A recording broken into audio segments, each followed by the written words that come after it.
deal and stuff, and you never really know like the true story. You never really know what's actually going on behind the scenes, and it's yeah, I think it'd bring a lot of light to the industry too, and I think it'd help it grow. Because that's where we talked about a lot of things. Sorry, it's track development, different layouts. Because just to help the sport. Because we've always been kind of against the start. Just because, like, if you look at any serious motocross sport, any motor sport at all, it's a staggered start. It's predictable. Whenever you just have like a roll of the dice for the start system, and determines the whole 30 minutes of racing, it kind of make things rough, because just listen to the announcers, listen to the fans. When you finally have the top 3 guys together, 4 guys off the start, you're like, oh, we got a race on our hands.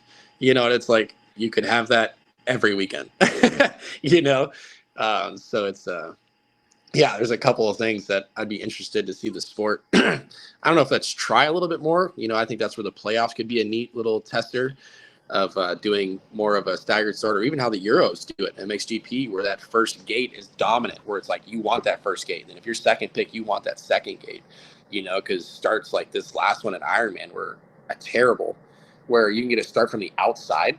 Goodness gracious, just creates such a bottleneck where it's so dangerous, where it's like, man, if you can get all of those top guys starting together, gosh, you'll have such an amazing race, but we don't want to sacrifice that 3 seconds of excitement for, 30 minutes of good racing. That doesn't make a lot of sense to me, but, I don't know. Dude, I've never heard that. And I feel silly that I've never even thought of that myself. You're right. MotoGP, pretty much all forms of top tier motorsports, from NASCAR to anything, is staggered. And like this last weekend with Ken Roczen qualifying second, like that was a huge good storyline to have him right behind Deegan. And if they could go around the first corner 1 and 2, dude, everyone would be, all the Ken Roczen fans and all the Deegan fans. From a fan perspective, that is the race that I personally wanted to see. And so if I wanted to see it, I know damn well that there was tens of thousands of other people that wanted to see that same race. Yeah. Well, that's where it's cool, because the cream always rises to the top, but man, like, think of how many races have been ruined because of a bad start. How many championships have lost because of a bad start? You know what I mean? Look at Dylan Ferrandis just this weekend. First moto. Yeah.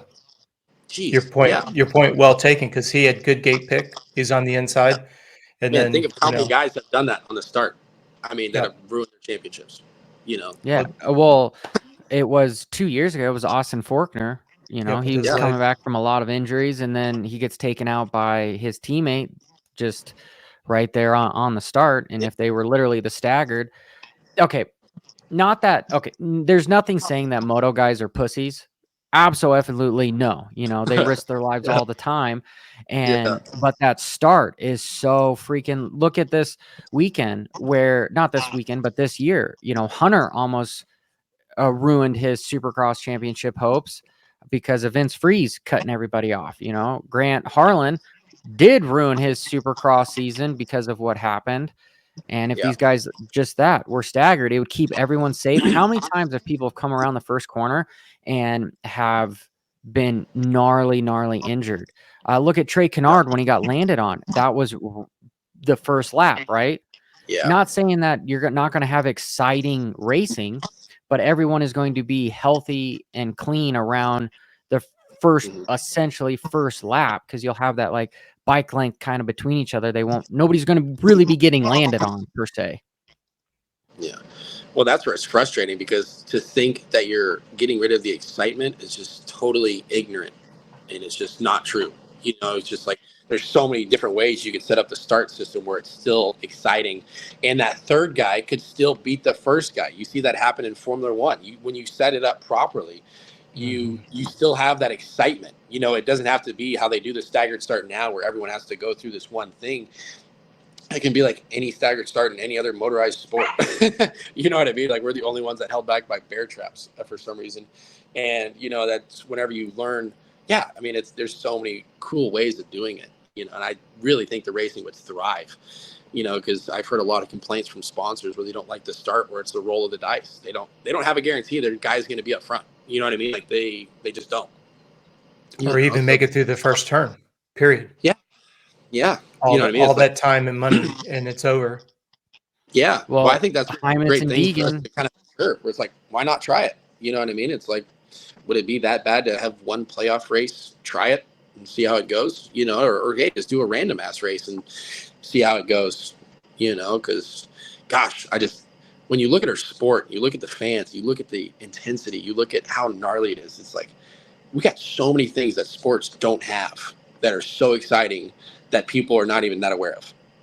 And it's, gosh, you just see the growth and you just see yeah, I think we're capable of much more than we think, you know, so.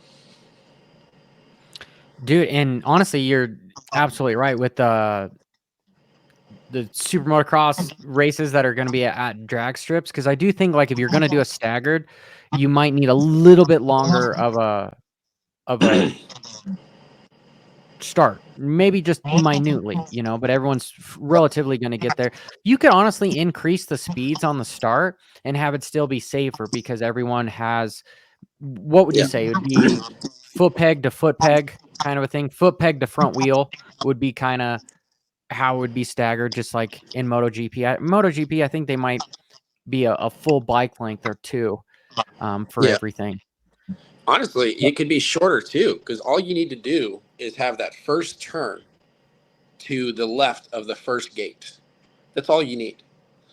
And it will naturally turn into a staggered start from there, where there's no reason for the first gate pick guy to pick the fifth gate. When you have that first turn, you know, say 10 feet to the left of that first gate, you're naturally going to have a staggered start. And that can be shorter, that could be longer, whatever. But when you have, because you guys see it all the time, where that first gate, you literally have to come to the right and to not go off the track. And when you do that, it just naturally creates a bottleneck.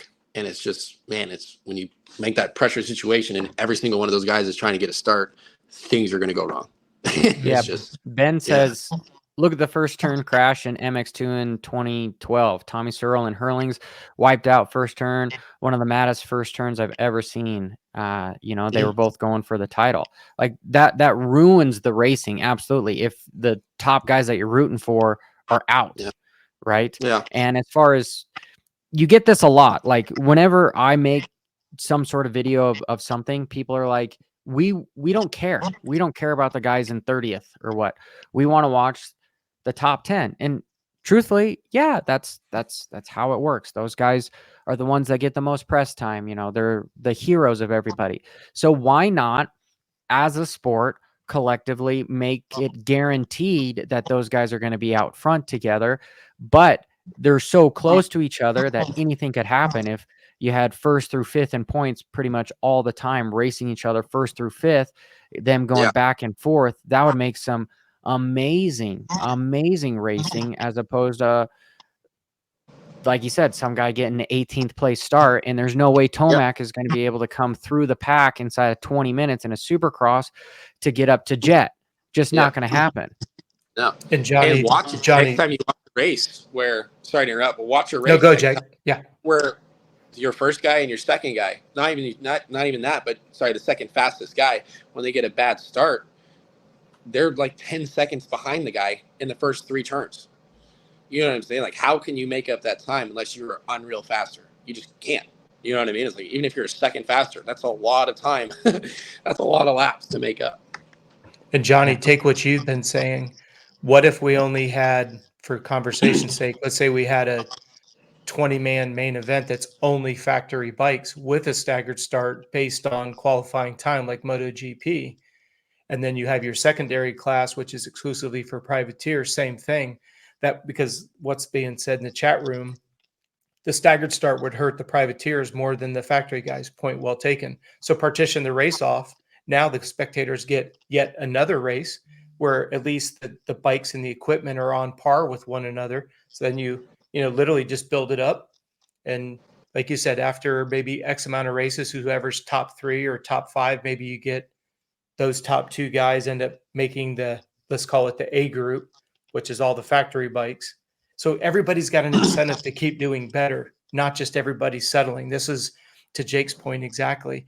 you've got guys that if they knew that it was all going to be about that pole position, if we may use MotoGP as an example, qualifying would look completely different. The way they train would be completely different. The way they'd approach it would be completely different.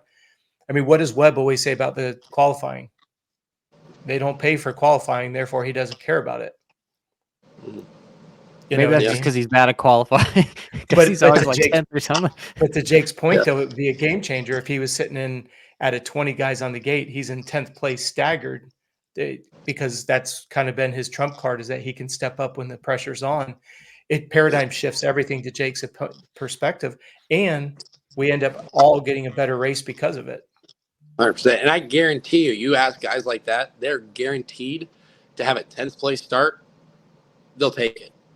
A guy like him will take that, because and to the comment of it hurts the privateers on a staggered start. Watch any race.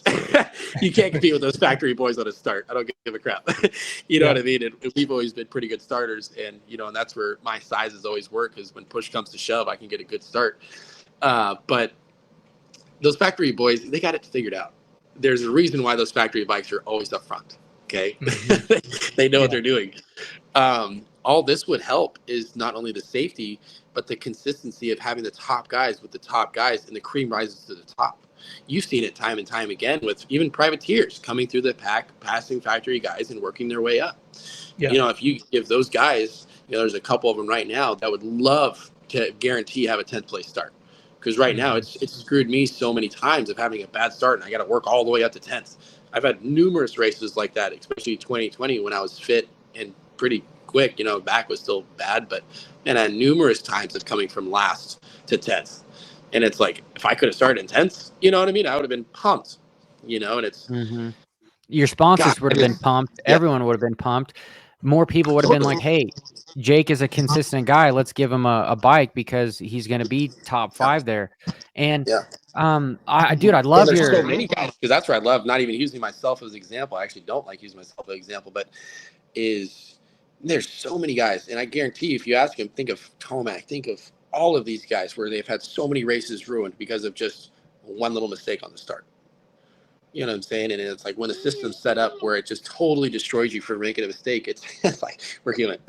We're going to make mistakes. To your point, we saw Deegan in the first moto, right? Got clipped off by Vial.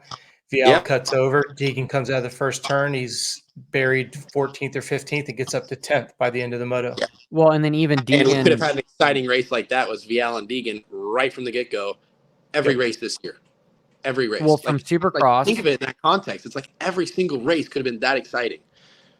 And how many times when he got taken out? Go ahead, Johnny. Excuse me. Sorry, Coach. What? No. Go ahead. I've got my no. With Evan Ferry, where he ran into the wall at one of the Supercrosses. Deegan was taken out there, and he thought Tom did it, and there was that whole fiasco too. I think, what was it? Was it this year or a year before at Daytona? Sexton ended up running right into the first turn, just hits a shit ton of mud, and then he's down. There's so much of that. And I love Jake's that is a miraculous idea to happen, because it's not reinventing the wheel. It's taking what works from other racing platforms and then just integrating it into our own sport to help grow the sport. Yeah. Well, I think that's where we can kind of take a card from, rugby and how football used to be. Not that we need to be how football is today. You see where it goes too far. But you see where that evolution can either grow or you'll stay where you're at. You know what I'm saying? And nothing against rugby. Rugby's gnarly. I ain't going to say nothing bad about those guys. But you see where when you organize things in a proper way, how the sport can thrive. There's no reason why football is not $1 billion industry, and when you see where it's like, hey, if you can come back to me with like good arguments on why to not do a staggered start, I'm all for it. But like when your debate is not that valid, it's like, why don't we try it? It's because there's always going to be negatives and there's always going to be cons, but I would love to have a numbers guy go and see how many guys' race and injuries have been from the start. I mean, we just talked about a numerous of them, but we all know there's hundreds more. And it's just that, yeah, man, I would love to see it grow that way, you know, and it's, I just don't see any reason why not, you know, it's like, yeah, Well, sacrifice 2 seconds. I maybe. guarantee you every single factory guy, if they said, hey, let's go to staggered starts, they would raise their hand and say, yes, let's do it. Because they're first going to be like self-preservation that's honestly the most dangerous part of the race is the start, right? Yeah. And so you take that out, and truthfully, what has happened now, I've been a big proponent about like a lot of the injuries that have happened have become of the lack of separation because of the damn grates, you know, because again, like Jake, what you were saying is it doesn't matter if you're on the far inside or the far outside, you're not in a rut that has a giant hole in it or whatever. You're just on this metal pad that you just have to get RPMs up to a certain degree and boom, you're out of there. And therefore these guys are inches away from each other rather than a wheel or whatever. The staggered start is an amazing idea.